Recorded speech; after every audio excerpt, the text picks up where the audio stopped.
¿Qué tal? Bienvenidos a Dimensión Rasgada. Estamos en un nuevo episodio. ¿Qué tal, muchachos? ¿Cómo andan? Eric, ¿qué tal? Hola, ¿qué tal, chicos? ¿Cómo están? Hola, ¿qué tal?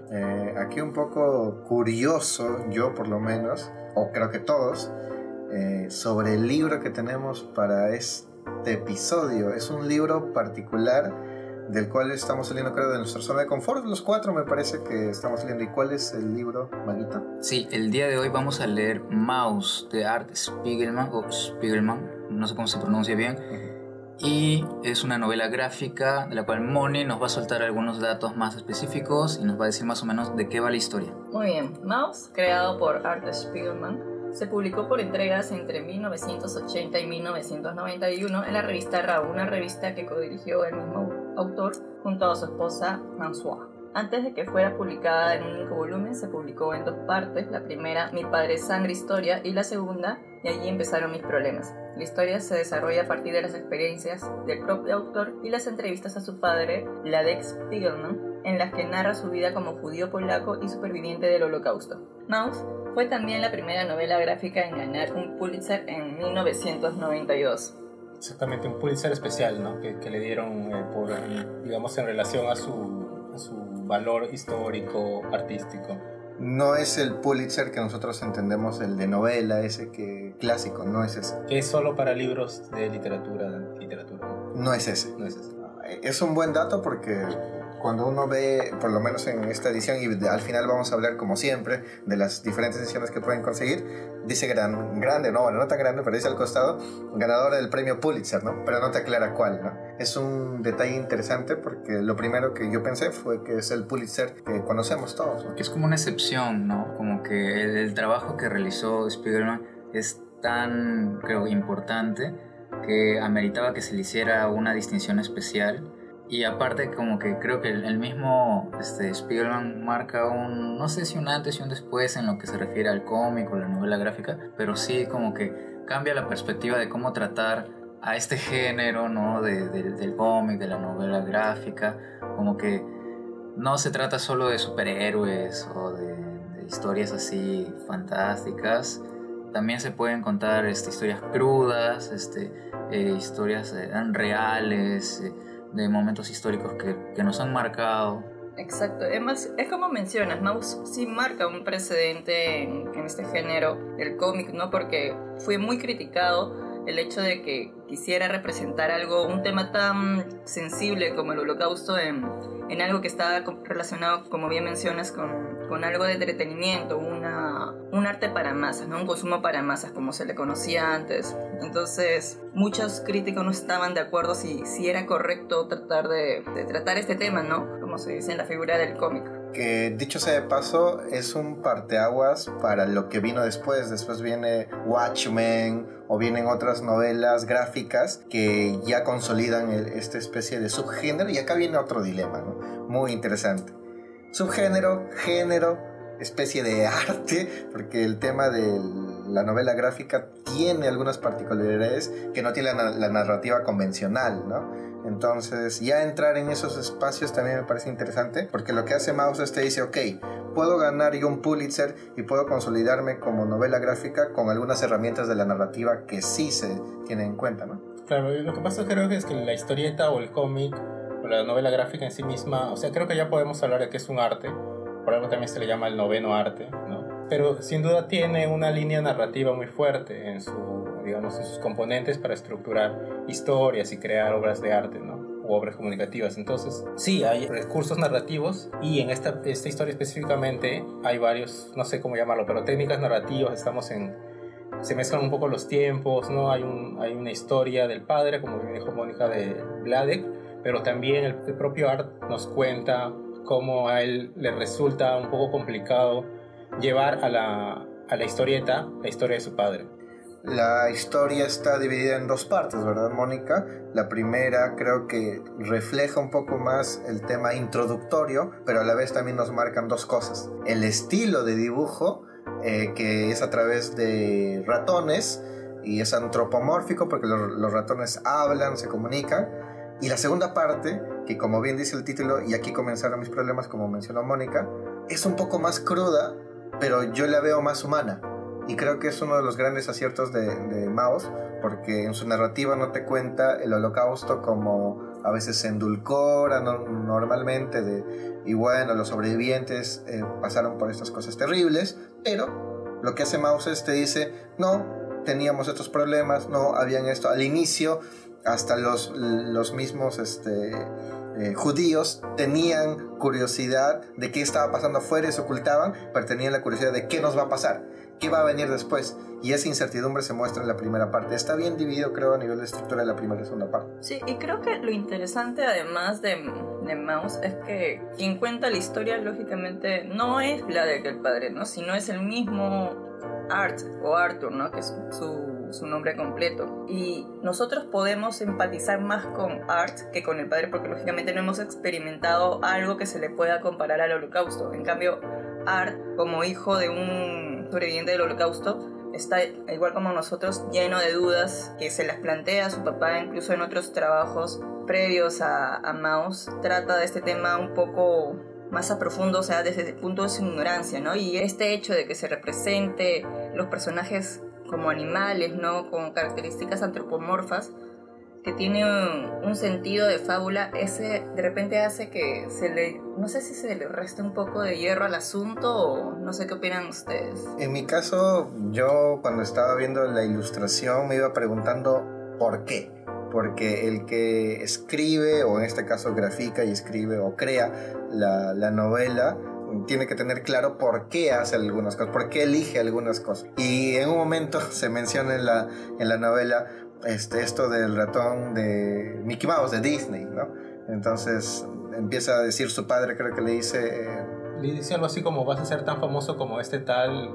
No se acordaba Walt Disney. Walt Disney, yo tampoco me acordaba. Y Art, ¿no? Se queda un poco como, pero no sé si yo sea exactamente un dibujante como lo que hacía Disney. Y lo que hace Art es dice, qué buena idea, y se va a notar algo, ¿no? Entonces, y de ahí en la segunda parte vemos que lo conversa con François, su esposa. Con su esposa, y llegan a la conclusión que van a ser ratones. Más que nada el debate que tienen es cómo va a dibujarla ella.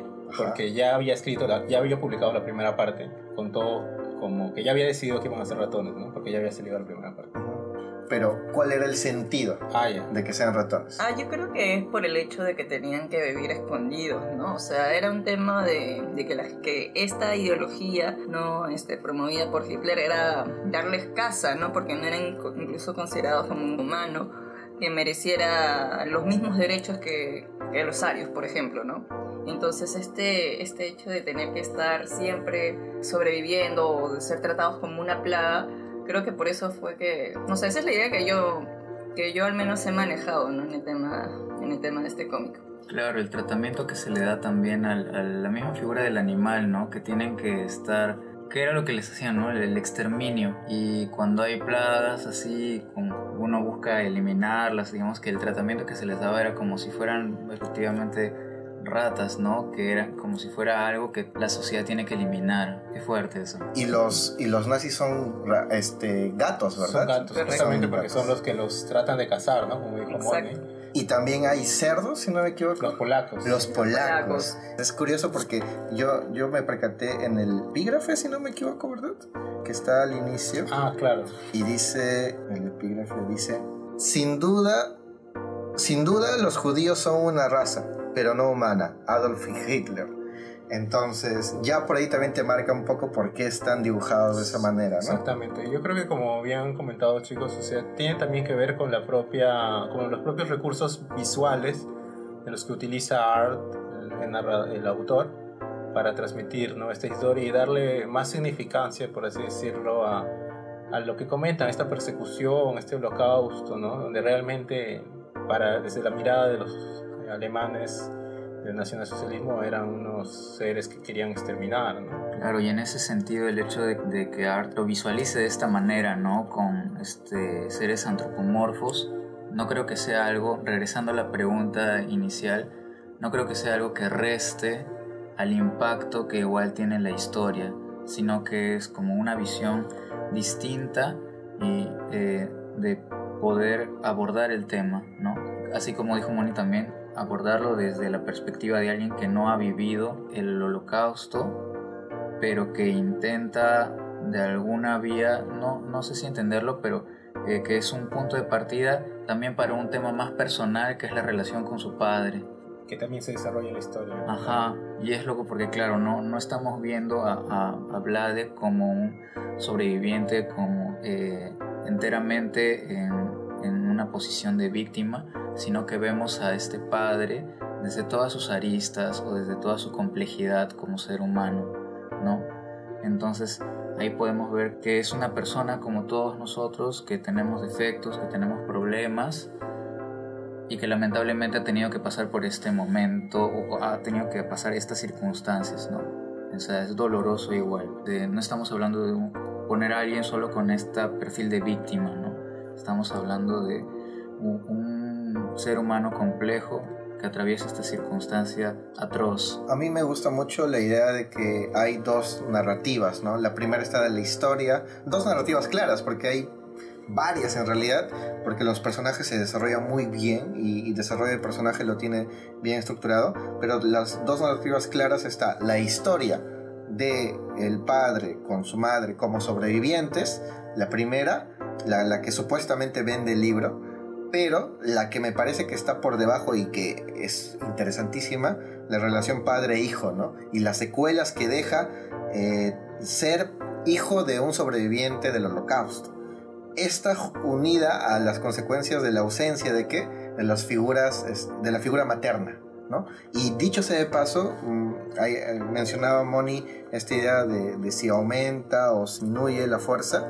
Al inicio del capítulo 5 de la primera parte es donde se rompe esta idea de los dibujos con ratones, y hasta se ve una manito que está leyendo, es muy buena esta parte, que está leyendo la historieta, ¿verdad? Claro, ese es un recurso de metaficción, digámoslo así, ¿no? Porque el mismo Art hace un recorrido sobre su propio trabajo, ¿no? Recordando, porque, o sea, aparte de la historia en sí del padre que atraviesa el Holocausto, una vez más aparte de la historia entre padre y el hijo, también está el hecho de la historia de cómo es que el mundo va tratando este trabajo, ¿no? Él hace una especie de reflexión de, por ejemplo, hay partes en las que menciona cómo se siente cuando los periodistas vienen a entrevistarlo y a veces siente esa fuerza, la presión de repente de lo que es ser reconocido ya a niveles que de repente ni siquiera sospechaba que iba a llegar, ¿no? Entonces eso también es bastante interesante y por eso creo que también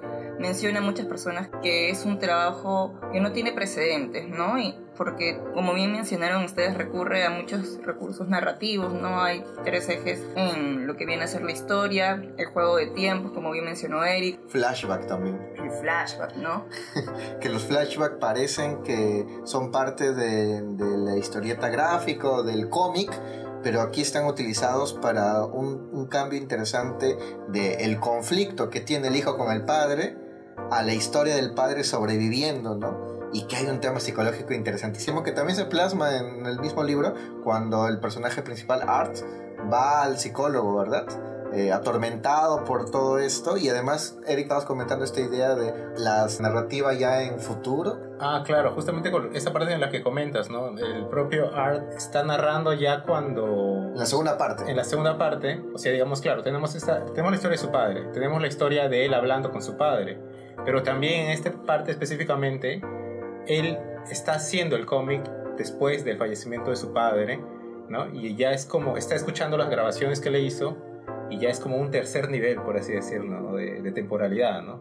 Es interesantísimo porque lo que hace ahí es nosotros, lo que dice Mónica, la metaficción, ¿no? Estamos viendo que la primera parte ha sido publicada, pero está teniendo problemas para escribir la segunda. Y hay un gráfico muy fuerte que es al escritor con su mascarita, ¿verdad? Con su máscara de ratón. Pero abajo en esa página hay muertos judíos. Sí. Representados por ratas, que nosotros ya sabemos que son ratas y que son judíos, pero abajo hay muchos muertos. Lo dibuja con moscas y él está por debajo de ellos y le preguntan, ¿no? Muy bien, señor Speakman, listos para rodar, y le preguntan qué mensaje trae su obra. Eso me pareció locazo, porque lo que están haciendo es buscar un mensaje en una historia que está bien, tiene como base el Holocausto, pero también le están diciendo, vamos, dinos tu mensaje para venderlo. Eso es lo que buscan, ¿no? Y de algún modo me parece que el propio autor se pregunta, o sea, ¿cuáles son esos límites, ¿no? De si su obra, claro, es una obra testimonial, es una obra que habla de sus propias emociones, la de su padre, pero también cómo se relaciona con ya el producto por sí mismo, en el que se volvió, digamos, la primera parte de Maus, en esa parte específicamente, ¿no? Porque le dicen que vamos a hacer una película y él dice, no quiere hacer una película. No quiere hacer película. ¿No? Porque no quiere vender la historia como algo mercantil, ¿verdad? Yo de repente diría que tal vez no quiere apartarlo de la historieta como digamos, arte. De repente también podría ser eso, ¿no? Podría ser, quién sabe. Ahora, yo quería ir a un punto interesante, que es cómo el humor o el tono le da un efecto curioso al libro, ¿no? El humor está cuidado por el hecho de que es un tema controversial, pero hay unas escenas muy particulares. No sé si se acuerdan la escena en la que está hablando, creo, con la pareja actual de su padre, porque su padre... Mala, ¿verdad? Uh-huh. Y le dice, es que tu padre... Mala se empieza a quejar con Art de Vladek. Uh-huh. Y le dice, es que no quiere gastar nada, es muy tacaño. Y Art dice, no puede ser eso posible, porque eso estereotipa la figura del judío tacaño, ¿no? Uh-huh. Entonces ahí yo me maté de risa porque dije, ok, acá hay humor. Y hay humor, y de esas tenemos varias escenas en las que uno dice, ¿cómo me puedo estar riendo en una novela que trata sobre el Holocausto? Me parece curioso el tema del tono, porque la historia es fuerte. Y no sé si me choca más verlos retratados como ratas en la parte del Holocausto, sobre todo ya en la segunda parte, que es un poco más cruda, o como humanos, porque como ratas hasta siento una sensación de esto es más crudo, ¿no? Porque están deshumanizados. Hay un detalle, que esto lo quería comentar ya de manera visión personal de la novela, es de que se ha criticado a Maus porque no da una visión real del Holocausto. El Holocausto no era así, y que los dibujos, como algunos críticos señalan, disminuye. Yo no estoy de acuerdo, y creo que nosotros también no estamos de acuerdo que disminuye, pero también se dijo lo mismo de la película La vida es bella, ¿no? Se mencionó que en la película La vida es bella el Holocausto no era estar riéndose con su hijo y que al final haya algo feliz en eso, ¿no? Había mucha tristeza, y se le criticó mucho a la película La vida es bella que no retrataba el Holocausto de manera correcta. Yo creo que las personas que tienen esa visión quieren leer un ensayo más histórico que una historia en narrativa o ficción. Y esto es parte de la ficción, porque está ficcionando lo que es la realidad de su padre, porque ha tenido que ficcionar. Los hechos han sido contados y son hechos reales, pero ha tenido que ficcionar algunas cosas. Pero como ficción está haciendo lo que es el análisis de la relación entre un padre y un hijo. Pero lo que está buscando es usar, creo yo, esta es una interpretación mía, el Holocausto como un escenario de cómo su padre sufrió esto, y eso es la consecuencia que tiene ahora. Si de verdad quisieran retratar el Holocausto como suceso histórico, se puede hacer libros históricos. Pero que igual hay una necesidad de ser, digamos, no fiel, pero ser preciso al momento de contar ciertos acontecimientos que son de carácter histórico. Entonces sí hay un esfuerzo también de parte del autor, en que sí hay momentos en los que quizás su padre se confundía con algunas fechas o con algunos acontecimientos. Él podía ayudar un poco ya ahí al momento de escribir esta novela, siendo más preciso con esos detalles, ¿no? Para no tener tampoco, digamos, este encuentro negativo con respecto a historiadores o personas que tratan de hablar de esto, ¿no? Igual sí considero que al leer la novela no tiene que haber quizás este sesgo de buscar el dolor, la sensibilidad, o buscar quizás el humor, o buscar distintos elementos que pueden estar y que para cada quien que la lea pueden significar A como puede significar B, ¿no? Lo importante es, así como creo como con cualquier libro, estar como no preparados, pero sino abiertos quizá a la sorpresa, ¿no? La condición humana, ¿no? Porque el padre tenía un tema atrás interesante, y el hijo también tuvo esta idea. Yo más lo veo como esta idea de la condición humana, que se refleja en el proceso del Holocausto, ¿no? A mí me parece bastante interesante cómo, por ejemplo, de los sucesos que se van narrando con respecto al padre, uno podría decir, incluso si no supiéramos que es una historia real, ¿no? Que está basada en los testimonios del padre, hay partes que pareciera que se le presentaran al personaje muy convenientes a su suerte, ¿no? Porque creo que no se puede negar que Vladek ha tenido, aparte de un buen criterio de cómo tomar ciertas decisiones, también ha tenido suerte en algunas circunstancias que lo han librado de perecer, ¿no? En el camino. Incluso, o sea, escuchando un análisis sobre cómic, me pareció interesante que mencionaran eso de cómo en algunos pasajes se podría incluso decir que si fuera ficción pecaría de Deus Machina. Deus Machina, ¿no? Ajá. ¿Por qué? Porque, y esto es otra cosa interesante, el narrador. Nosotros sabemos la historia porque la cuenta el padre, que es Vladek. Yo con los nombres ya me van conociendo. Pero no sabemos si lo que nos cuenta es real, porque acá hay otro detalle. El padre quema los diarios, ¿verdad? Ay, sí. Los diarios de la madre, que es una cosa, ya entrando a zona de spoilers. Hace rato, creo. Entramos de frente a zona de spoilers. Pero el padre quema los diarios de la madre y ese es el final de la primera parte, ¿verdad? Cuando el hijo se entera de eso y se enoja con el padre, hasta lo llama asesino, ¿verdad? Sí, lo tilda de asesino. Muy fuerte esa escena. Muy fuerte la escena que me dejó a mí un poco como qué va a pasar en la segunda. Y bueno, inmediatamente comienza. Pero me parece que el que queme los diarios no nos da la idea para ver una visión o una narración opuesta a la que tenemos del padre. Entonces lo que tenemos que hacer es creer que todo lo que nos está contando el padre es verdad. Y es interesante que lo que hace es que hay momentos en el que el hijo cuestiona al padre y le dice, no puede ser que esto no te acuerdes, no puede ser que esto no lo tengas, no puede ser que hayas quemado las cartas. Y después su psicóloga, ¿verdad? Después su psicólogo le dice, pero ¿no crees que tu padre hizo eso para borrar la idea del holocausto que tuvo, para eliminar todo esto y por eso lo hizo? Y le pone en jaque al hijo y le dice, el hijo se queda como tonto por esta idea que le revela, ¿no? Yo creo que este tema del narrador es muy interesante porque primero está la visión general del padre del hijo, pero después la historia del holocausto está 100% desde el punto de vista del padre. Y ahí nosotros nos queda solamente creer. Claro, es un juicio, es una historia de parte, ¿no? Podría decirse, desde la perspectiva de Vladek, desde sus propios recuerdos de un hecho que pasó hace unos probablemente 40 años o algo así, ¿no? Entonces sí, pues estamos un poco desde sus ojos y luego los ojos de su hijo también, ¿no?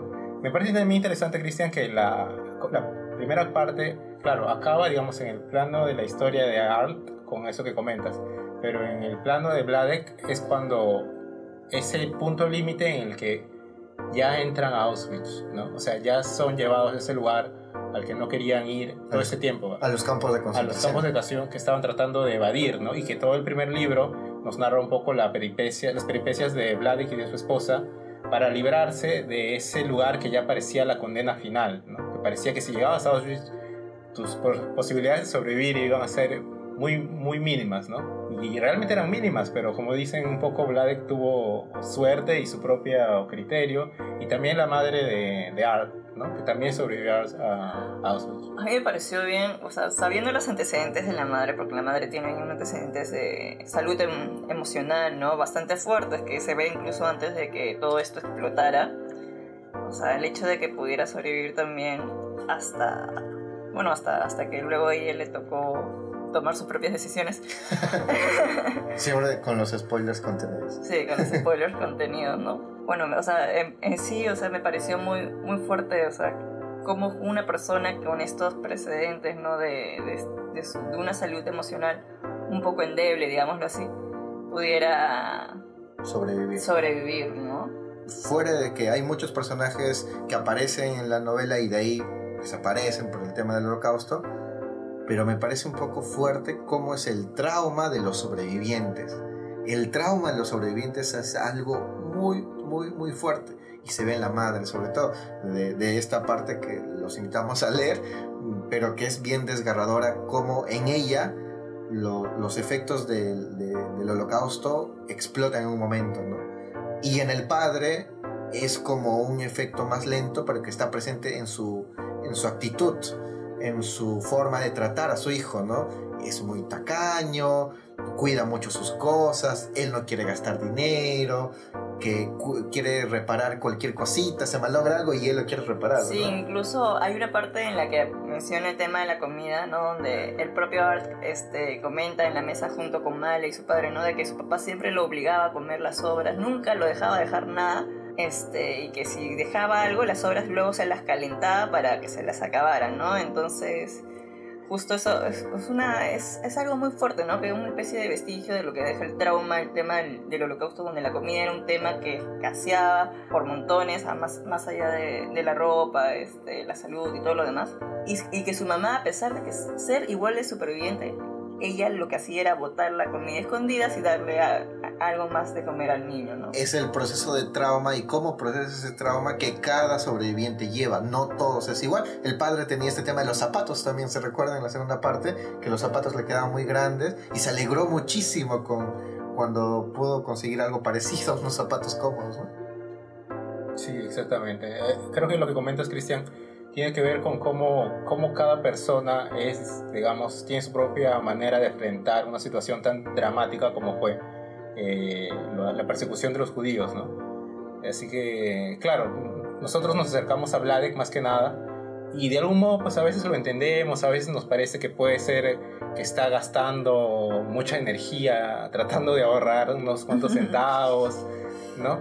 Pero incluso creo que el propio Art se pregunta hasta qué punto esto es algo que mi padre heredó del trauma y qué tanto no, que eso también es una pregunta que se queda ahí. El Art del libro. Claro. No el Art de la vida real, porque el Art de la vida real también cuando le comunican Money lo del que gana el Pulitzer no se lo cree, ¿verdad? Ah, sí, ahí cuando recibió la noticia pensó que era una broma, porque de tantas críticas que recibían, ¿no? Dije, esta es una broma pesada. Es curioso cómo dentro de la historia podemos ver un art historietista, ¿es la palabra? Alguien que crea la novela gráfica, pero a la vez también estás viendo a alguien parte de la ficción, porque sigue siendo el historietista, pero tiene la mascarita, ¿no? Este juego de la metaficción, como dices, Mónica, que está bien usado, y a la vez el tema del tiempo, cómo narra, porque no empieza un ad ovo, sino empieza un in media res, cuando ya la historia, el padre ha sobrevivido,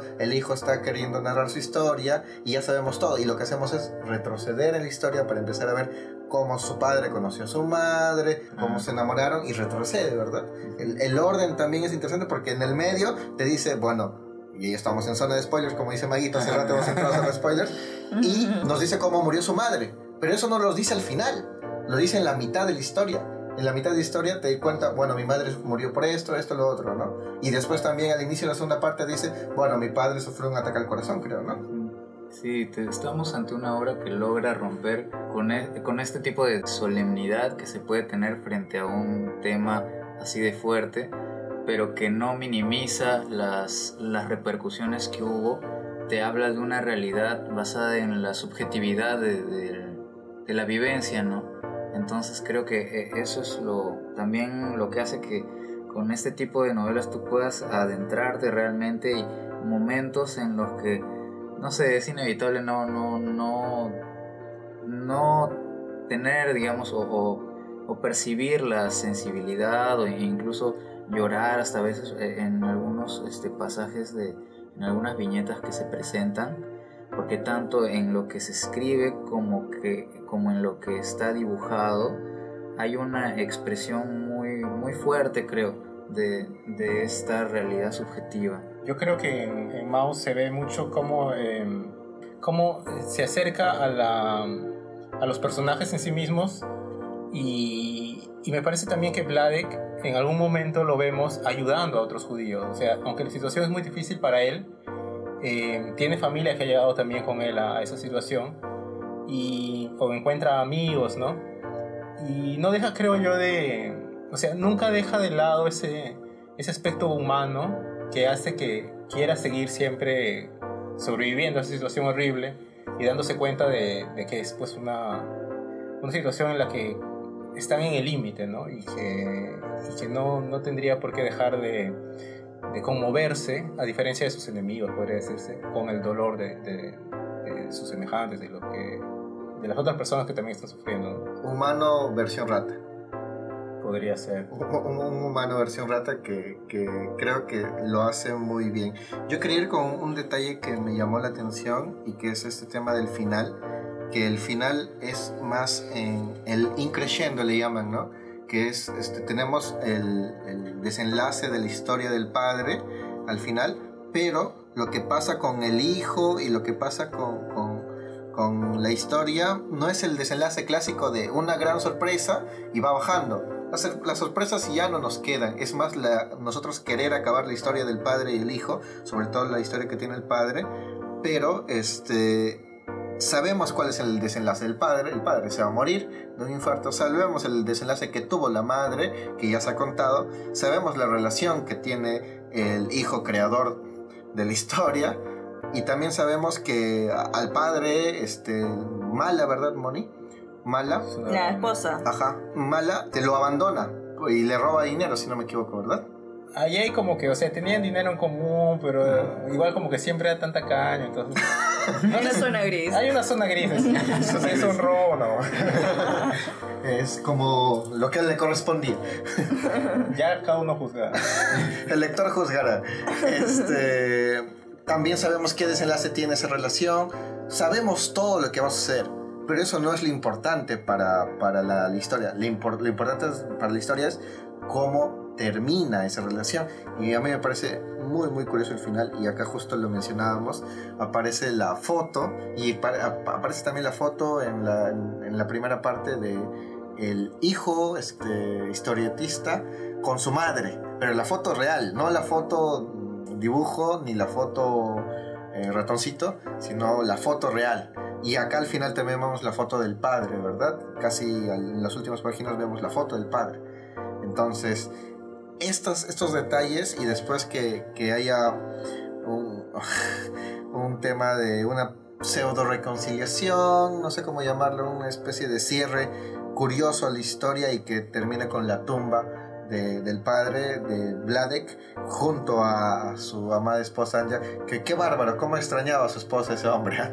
Cada momento no me sucedía eso con ella, a cada rato la le tenía muy presente mucho, y su pareja en ese momento también se incomodaba. Pero cómo termina la novela me parece interesante, porque no es el clásico final de todo está feliz. No todo está feliz, sabemos que la cosa bien después fue peor.